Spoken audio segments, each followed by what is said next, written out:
내가 여호와를 기다리고 기다렸더니 귀를 기울이사 나의 부르짖음을 들으셨도다. 나를 기가 막힐 웅덩이와 수렁에서 끌어올리시고 내 발을 반석 위에 두사 내 걸음을 견고하게 하셨도다. 새 노래 곧 우리 하나님께 올릴 찬송을 내 입에 두셨으니 많은 사람이 보고 두려워하여 여호와를 의지하리로다. 여호와를 의지하고 교만한 자와 거짓에 치우치는 자를 돌아보지 아니하는 자는 복이 있도다. 여호와 나의 하나님이여, 주께서 행하신 기적이 많고 우리를 향하신 주의 생각도 많아 누구도 주와 견줄 수가 없나이다. 내가 널리 알려 말하고자 하나 너무 많아 그 수를 셀 수도 없나이다. 주께서 내 귀를 통하여 내게 들려주시기를 제사와 예물을 기뻐하지 아니하시며 번제와 속죄제를 요구하지 아니하신다 하신지라. 그때 내가 말하기를 내가 왔나이다. 나를 가리켜 기록한 것이 두루마리 책에 있나이다. 나의 하나님이여, 내가 주의 뜻 행하기를 즐기오니 주의 법이 나의 심중에 있나이다 하였나이다. 내가 많은 회중 가운데에서 의의 기쁜 소식을 전하였나이다. 여호와여, 내가 내 입술을 닫지 아니할 줄을 주께서 아시나이다. 내가 주의 공의를 내 심중에 숨기지 아니하고 주의 성실과 구원을 선포하였으며 내가 주의 인자와 진리를 많은 회중 가운데에서 감추지 아니하였나이다. 아멘. 아멘.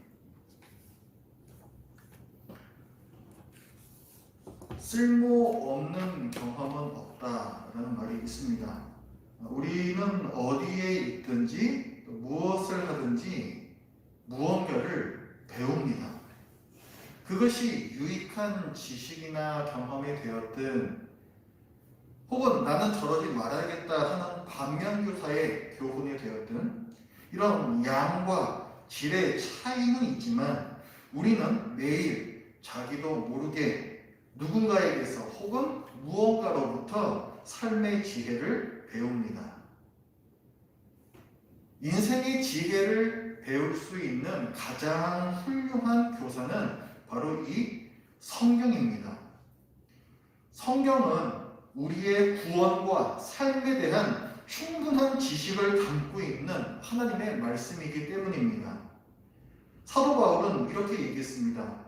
모든 성경은 하나님의 감동으로 된 것으로 교훈과 책망과 바르게 함과 의로 교육하기에 유익하니, 이 성경에는 우리가 알아야 할 구원에 대한 지식 그리고 구원 이후에 우리의 삶에 대한 충분한 지식이, 우리를 교육하기에 충분한 지식이 담겨 있다는 것이죠.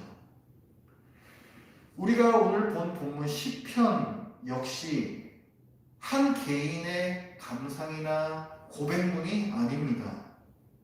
우리가 시편 속으로 들어가서 여행을 하다 보면 많은 영적 지혜를 접하게 됩니다. 오늘 본문 시편 40편은 표제어를 보니까 다윗의 시 이렇게 되어 있습니다. 다윗이 지은 시입니다. 이 시의 첫 문장이 이렇게 시작을 해요. 내가 여호와를 기다리고 기다렸더니, 내가 여호와를 기다리고 기다렸다. 우리 모두가 신앙생활을 하면서 깨달은 것들 중에 한 가지는 그리스도인의 삶에서 인내가 매우 중요하다라는 점입니다. 시인도 인생의 심한 굴곡과 환난을 겪고 있습니다. 그는 자기가 겪는 어려움을 2절 말씀을 보니까 기가 막힐 웅덩이와 수렁에 빠졌다 이렇게 표현을 하고 있습니다. 수렁이 어떤 곳인가요? 수렁은 일단 빠지면 아무리 힘센 사람도 거기에서 빠져나올 수가 없습니다.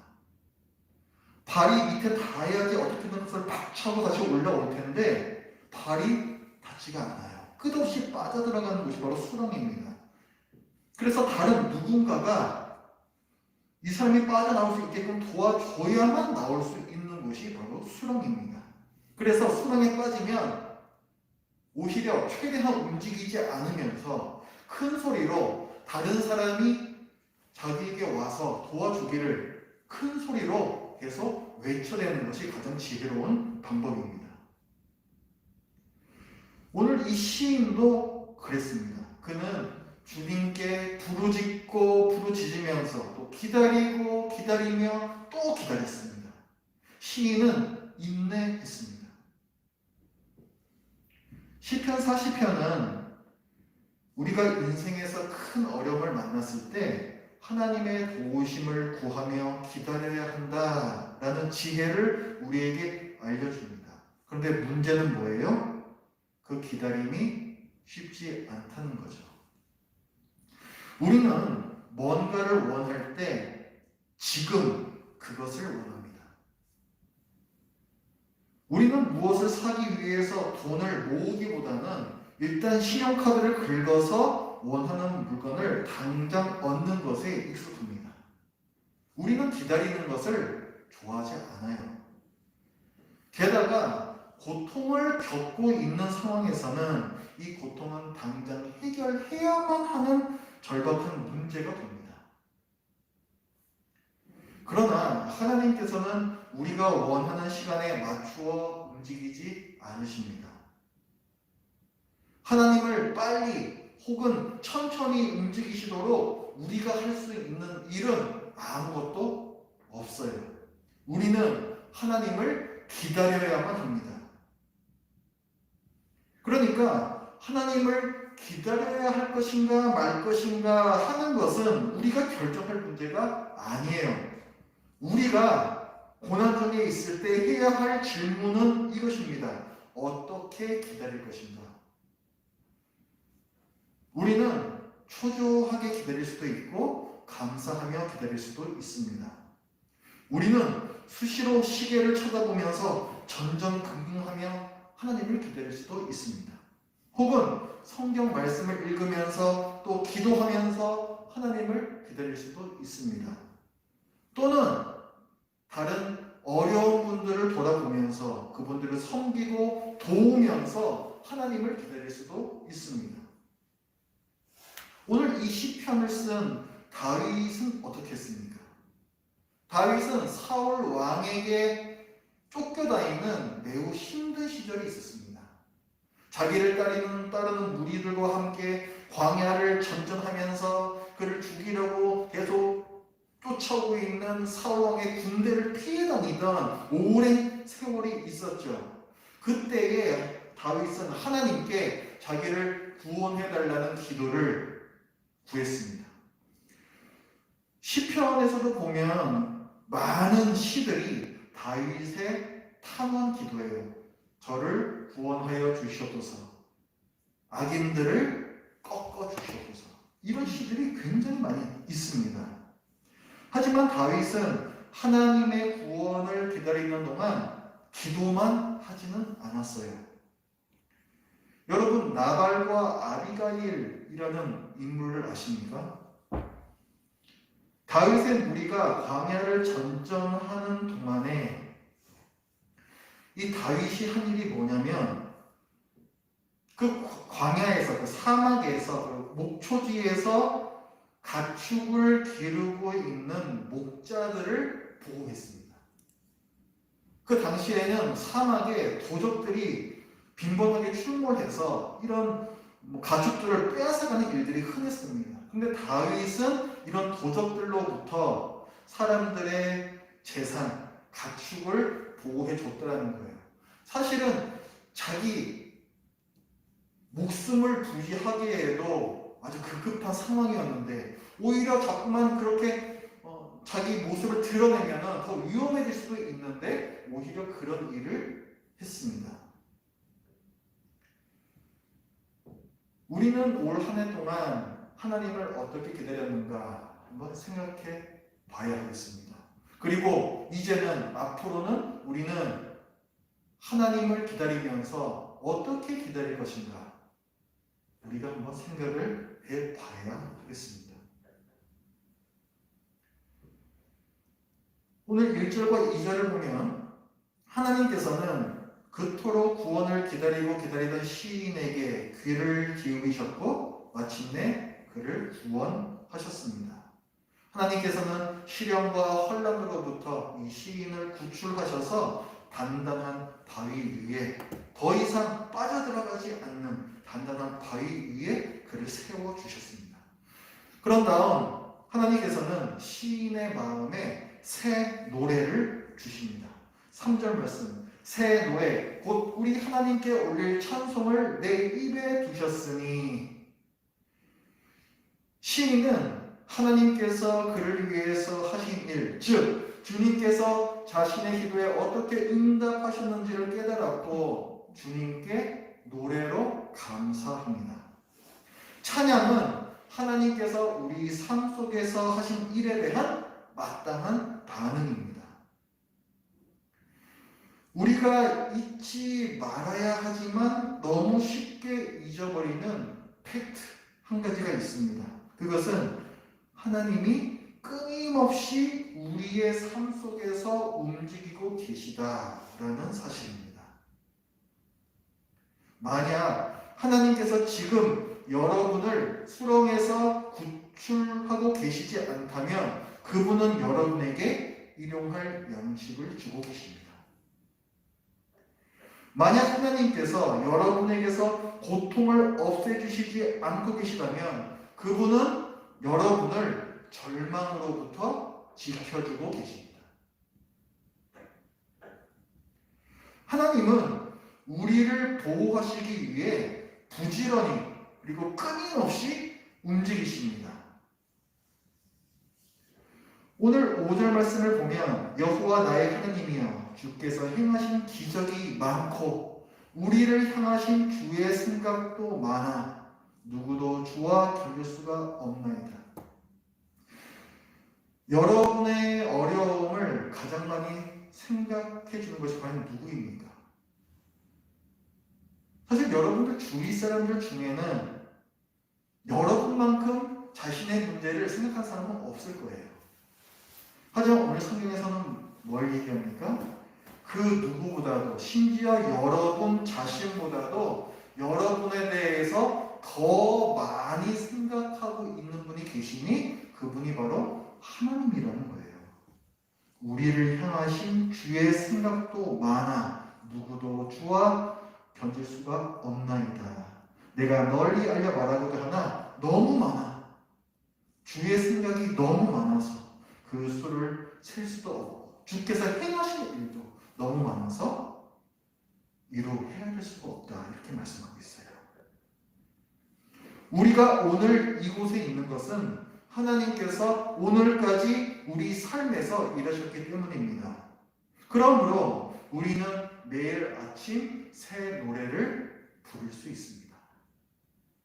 시인이 그냥 노래라 하지 않고 새 노래라 이렇게 얘기하는 이유는 뭘까요? 새 노래, 지금까지 늘 알던 하나님이 아닌 더 크신 하나님을 알고 찬양한다는 것이죠. 하나님에 대한 신뢰가 더 깊어지는 것입니다. 하나님과의 관계가 발전했다는 거죠.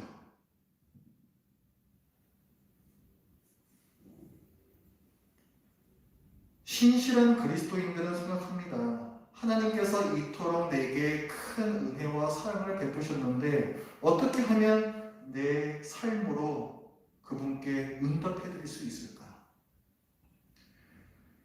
그럴 때 우리는 종교적인 활동을 떠올리기가 쉽습니다. 더 많이 예배하고 이런저런 교회 활동에 더 열심히 참여하고 이런 종교적인 활동 이것으로서 하나님을 기쁘게 하는 것을 우리는 생각하기 쉽다는 거죠.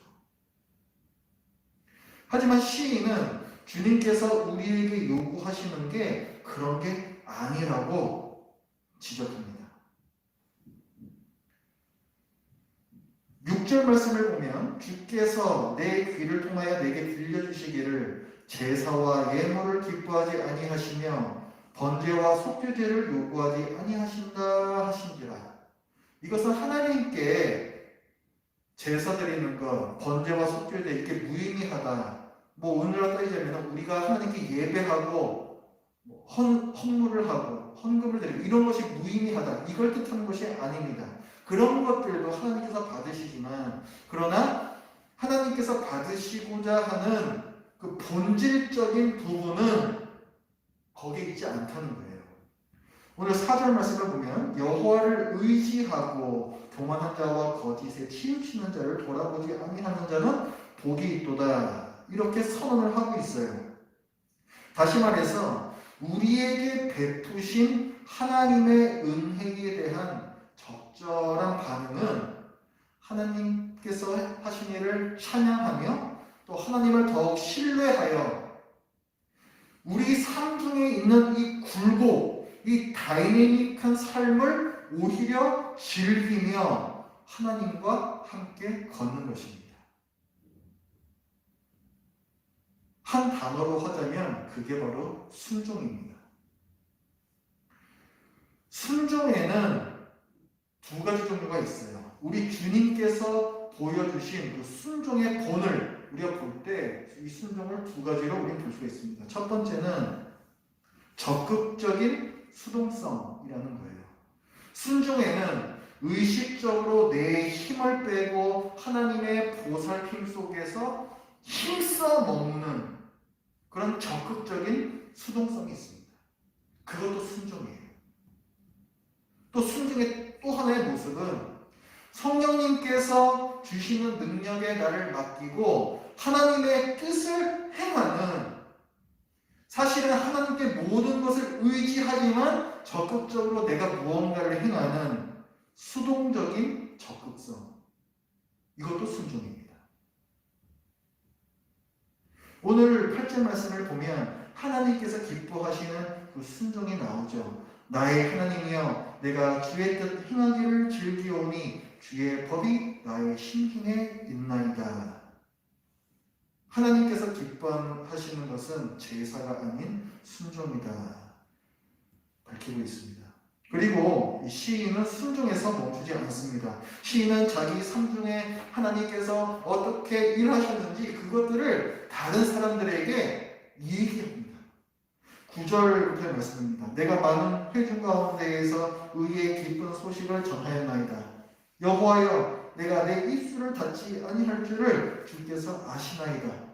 내가 주의 공의를 내 심중에 숨기지 아니하고 주의 성실과 구원을 선포하였으며 내가 주의 인자와 진리를 많은 회중 가운데에서 감추지 아니하였나이다. 아멘. 시인은 구원의 기쁜 소식, 자기가 그 어려운 가운데에서 어떻게 하나님께서 자기를 구원해 주셨는가, 그리고 우리는 복음도 또한 다른 사람들에게 선포할 수 있습니다.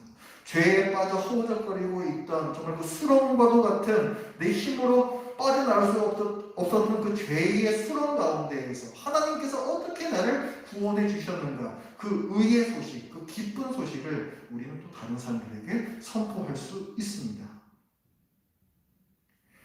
하나님께서 내 삶 중에 하신 일을 다른 사람들에게 이야기하는 것은 사실은 우리 대부분이 불편해하는 일이죠. 오늘날 사회는 종교에 대해 이야기하는 것을 반기지 않습니다. 오늘날 세상은 종교인들이 자기네들이 믿는 종교를 입 밖으로 내는 것을 원하지 않아요.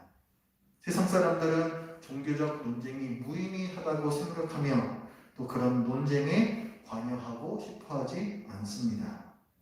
그럼에도 불구하고 성경은 하나님께서 우리를 위해 하신 일을 이야기하는 것, 선포하는 것이 필요하고 또 중요하다고 말씀하고 있습니다. 특히 그리스도인들 간에도 마찬가지입니다.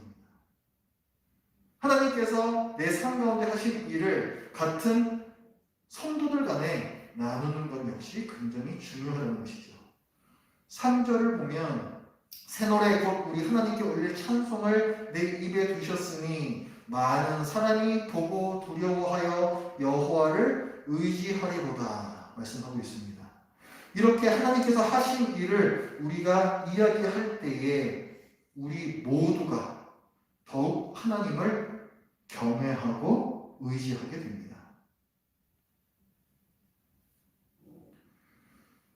올해의 마지막 날, 2020년의 마지막 날, 12월 31일이죠. 마지막 날 밤에 우리가 송년 모임을 온라인으로, 참 아쉽지만 온라인으로 가지려 합니다.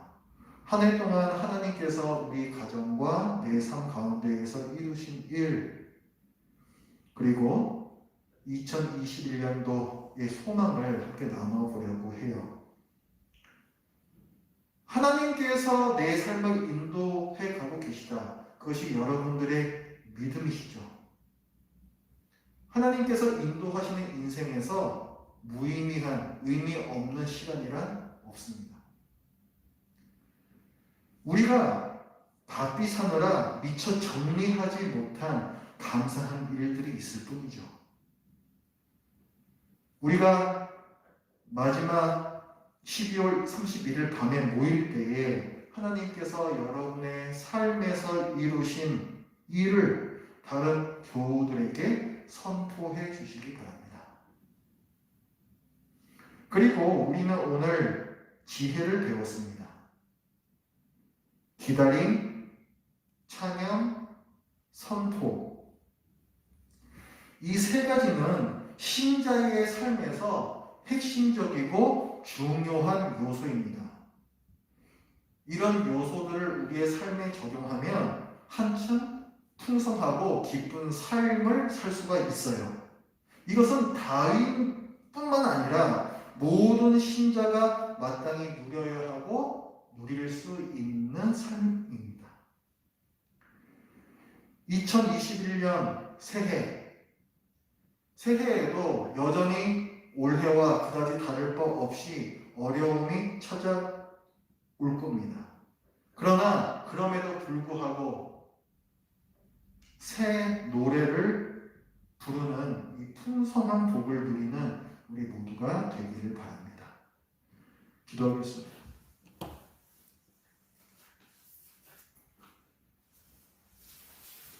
하나님 아버지, 우리 신앙의 선배, 또 우리 신앙생활의 본이 되는 다윗을 통하여서 그에게도 우리가 상상할 수도 없는 많은 어려움이 있었고, 그러나 또 그 어려움 가운데 그가 어떻게 기도했으며 또 어떻게 기다렸는지 그 부분을 저희들이 살펴보았습니다.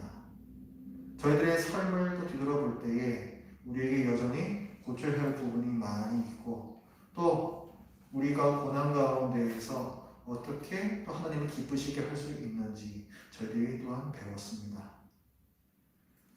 저희들 지난 한 해를 뒤돌아보면서 하나님께서 저희의 삶 가운데 하신 일을 생각나게 하시고, 그 저희가 놓쳐버린 감사한 일들을 생각나게 하여 주시옵소서.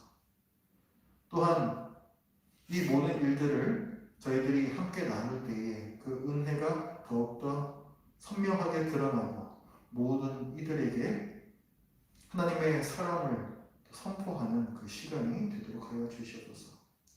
올 한 해 동안 많이 힘들었던 우리 교우들, 주님께서 그 마음을 위로하여 주시옵소서. 나아지지 않는 상황 가운데에서 절망하고 때로는 하나님을 원망했던 저희들의 불충함을 주님의 크신 긍휼로 용서하여 주시옵소서.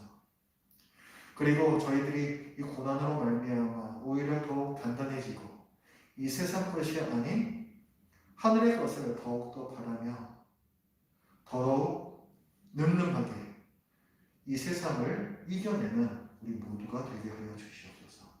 예수님의 이름으로 기도드립니다. 아멘.